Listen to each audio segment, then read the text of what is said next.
बिस्मिल्लाहिर्रहमानिर्रहीम। D3 exercise 2 है, question number 4।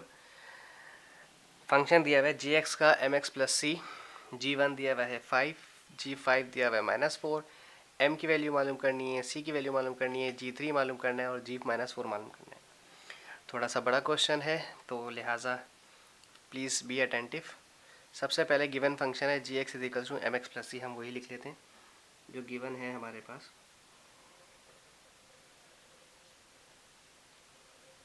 gx is equal to mx plus C.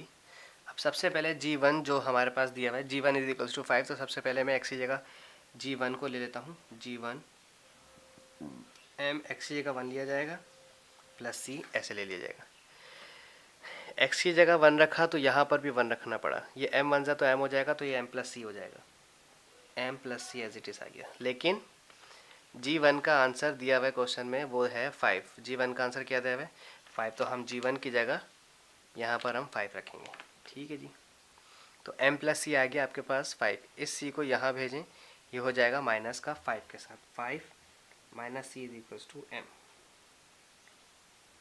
ठीक है जी, तो m का आंसर क्या आ गया 5 माइनस सी। मैं इसको फिलहाल अरेंज करके लिख सकता हूँ, यानी कि 5c माइनस एम या m is equal to 5 minus C. आप सब कहेंगे ऐसा क्यों किया, अभी इस m की ज़रूरत पड़ने वाली है क्योंकि हमें m और c दोनों की वैल्यू मालूम करनी है।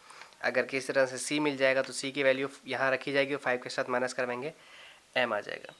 अब आपके पास जो दूसरा कंडीशन दी हुई है वो दी हुई है g5 दिया हुआ है -4। अब हम दोबारा से जो gx दिया हुआ है आपके पास, gx is equals to mx plus C. हमने पहले gx की जगह g1 रखा था, अब हमारे पास g1 की बाद g5 दिया हुआ है, दूसरी कंडीशन g5 दी हुई है। अब हम g5 रखेंगे, पहले 1 रखा अब हम 5 रखेंगे। अगर आप कोई सोच रहे हो कि पहले 5 रख सकते थे तो पहले भी 5 रख सकते थे, कोई इशू नहीं होता। यहाँ x की जगह 5 रखा गया, यहाँ m x की जगह 5 रखेंगे प्लस सी। g5 की वैल्यू क्वेश्चन में दी हुई है वो है -4, तो हम इसकी जगह -4 लिख देते हैं इज इक्वल्स टू ये 5m से मल्टीप्लाई के दिस इज़ 5m प्लस सी हो जाएगा। ठीक है जी, अभी थोड़ी देर पहले मैंने ऊपर आपसे कहा था कि m की जगह 5 माइनस सी रखा जाएगा, तो यहाँ m आ गया है तो इस m की जगह ये 5 माइनस सी रखेंगे। पुट हम लिख देते हैं, put m is equals to 5 minus C in. अब आप ऊपर वाली वैल्यू में 5 माइनस सी रखिए। ठीक है जी, इससे हमारे को आसानी हो जाएगी।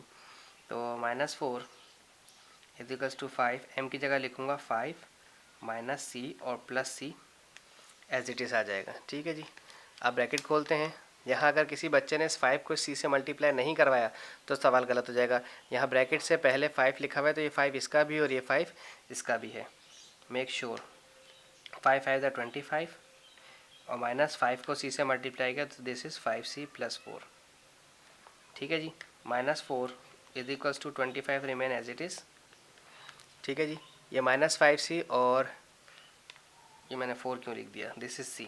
-5c plus c, minus plus minus, 5 में से c माइनस हुआ तो 4c आएगा, मैंने पहले लिख दिया।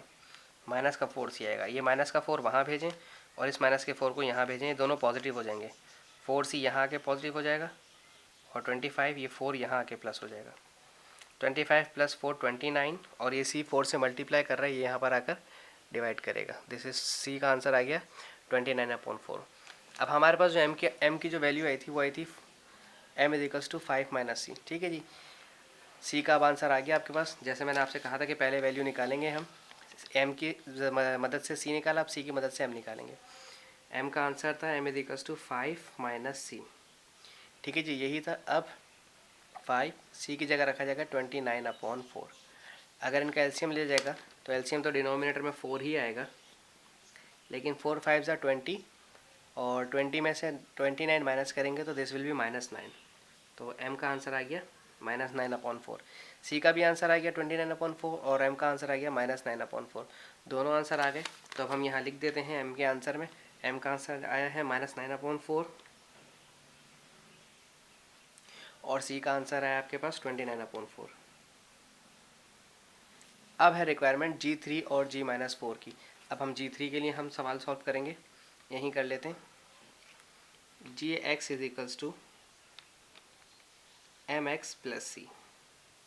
ठीक है जनाब, अब हमें g3 मालूम करना है। x की जगह क्या लिखा 3, तो यहाँ पर भी x की जगह 3 लिखेंगे, लेकिन m की जो वैल्यू थी जो थी -9/4, हम m की भी वैल्यू लिखेंगे -9/4, और x की वैल्यू है 3, यहाँ हम x की वैल्यू 3 लिखेंगे प्लस, और c की वैल्यू थी हमारी 29/4, यहाँ हम लिखेंगे 29/4। अब आपको समझ आ रहा होगा कि x, m की और c की वैल्यू क्यों निकाली। m और c की वैल्यू इसलिए निकाली ताकि अब जो दूसरे गिवन फंक्शन थे 3 का g3 दिया हुआ है मालूम करने के लिए, और g-4, इस वजह से हमें ये m और c भी मालूम करना था। अब इसको सॉल्व करते हैं, सिंपल सॉल्यूशन है सिर्फ। 3 9 27, लेकिन साइन आएगा माइनस का, डिनोमिनेटर में 4 प्लस 29/4।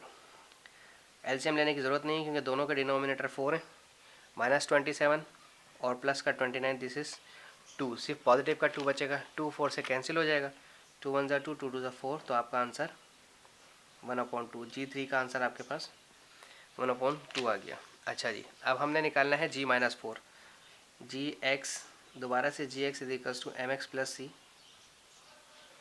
अब g-4 यहाँ -4 रखेंगे x की जगह, m की जगह वही -9/4, x की जगह ये वाला -4 रिक्वायर्ड कंडीशन वाला लिखेंगे, देन प्लस c की वैल्यू है 29/4। ये माइनस माइनस प्लस हो जाएगा, 9 4 ज़ा 36, डिनोमिनेटर में 4 प्लस 29/4। कुछ सोच रहे होंगे कि मैं इस 4 को इस 4 से काट देता, काट सकते थे, लेकिन जब एलसीएम लेते दोबारा फिर 4 से मल्टीप्लाई करवाना पड़ता, इसलिए बेकार था काटना। दोनों का डिनोमिनेटर 4 है, 4 आ गया, 9 और 6 आपके पास 15, 3 + 3 आपके पास 6, दिस इज 65/4 आपका आंसर आ गया। थोड़ा बड़ा क्वेश्चन था, बट आई होप आप सबको समझ आ गया होगा। अगर किसी चीज़ की कोई प्रॉब्लम हो तो प्लीज़ कमेंट कीजिएगा, नेक्स्ट टाइम इंशाल्लाह उस प्रॉब्लम को रिजॉल्व किया जाएगा। Thank you so much.